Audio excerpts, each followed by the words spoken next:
comes another car. I wonder if they see us back here. I think so.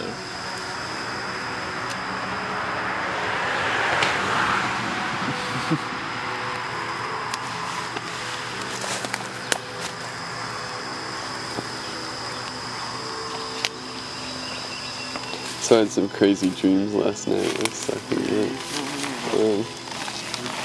Yeah. I woke up in the morning and there were houses all around us. And they were really close. And all these people were outside doing stuff and looking at us. And then I had this other one that we stopped in Asheville for a few days. And for some reason I decided I wanted a recumbent bike or parts of one or something. And I went to this crazy guy's shop and he was getting out all the parts that I needed to build a recumbent bike. And then I started like thinking, oh my gosh, why am I changing bikes in the middle of this trip? And like it's gonna cost a lot of money. And then I told him I was having second thoughts, and he said, oh no, you can use your bike that you've got now, you just have to be able to ride it backwards. And then it was crazy. And then the other thing I didn't tell you, he showed me this recumbent bike that he used, and it was this crazy like dragon bike, like it was 3 wheels, and it was made out of this like these like big logs, you know, unfinished logs that like came together in a V, and it looked like a dragon, and it looked like it had wings and stuff. And in the middle, it was like this gravel was poured down and stuff. It was like all made out of like natural items. But it didn't even have pedals, I don't think. It was just this crazy cart or something.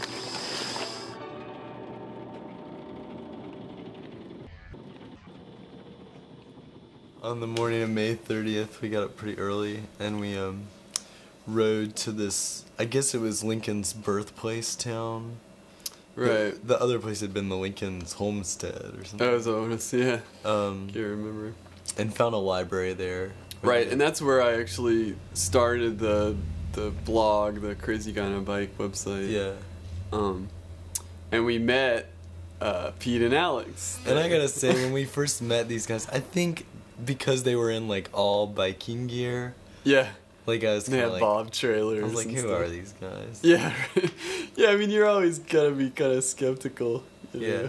I mean, yeah, and they were in there like in the library, like working on a blog or something too, and it was one of the things I remember about when we first were talking. We were talking about going to get lunch somewhere. We had found someplace in town we were gonna go. You know, we asked them if they wanted to get lunch or something, and they were like, "Oh no, we've got this like 6-day-old like lunch meat, you know, it's been unrefrigerated for 6 days or something," and they were like, or one of them. Pete didn't want to eat it. Right. Alex was gonna eat it, and Pete was trying to. The other way around. Other way around. Pete was gonna eat it. Alex was trying to talk him out of it. And it was kind of hilarious. It was like the first, like kind of funny thing meeting Pete and Alex. We saw them again, you know, a couple times, and it's always kind of comical.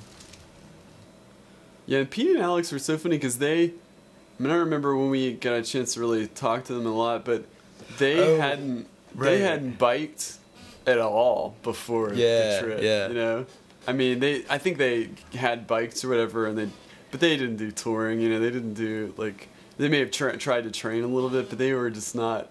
You know, they didn't know a lot about bike maintenance, and they just decided to do it, and It was so funny because they also had a camera with them, like a really nice one, you know, that I kind of like was jealous of, and because they were kind of doing a documentary of their trip in conjunction with some friends who were also doing a documentary of their trip to Africa, where they're, you know, doing some like aid work, and Pete and Alex were supposed to be raising money, you know, as part of their trip for the cause, I guess. Right. And then the whole thing was going to be put together in a documentary. The other thing, the first thing I remember with Pete and Alex was I was like, oh, like, I was like, gosh, we haven't seen y'all up to now. Like, you know, what, like, when did y'all start? And they were like, well, we've been totally off route. Right, that's right. And we were like, oh, that's funny. We've been off route. Like, we were off route through Virginia, too. And we realized that we were off route at totally opposite times as them. Like, they stayed on route all the way to Damascus. Oh. And then they got off route. And we stayed off route pretty much all the way to Damascus. And then we got on route, you know, so then we just totally missed them. Yeah. Yeah. The other thing, just sort of to mention, is that when we were at the library, I called Tracy and like asked her how the hike went and blah blah blah, and she was like, "Oh, it was nice, but you really don't have anything to worry about." She said. Funny.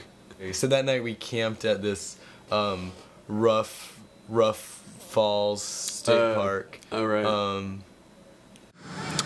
Okay, so we just got to this campground near the lake, and we're trying to figure out how much it costs and where to camp and all this stuff.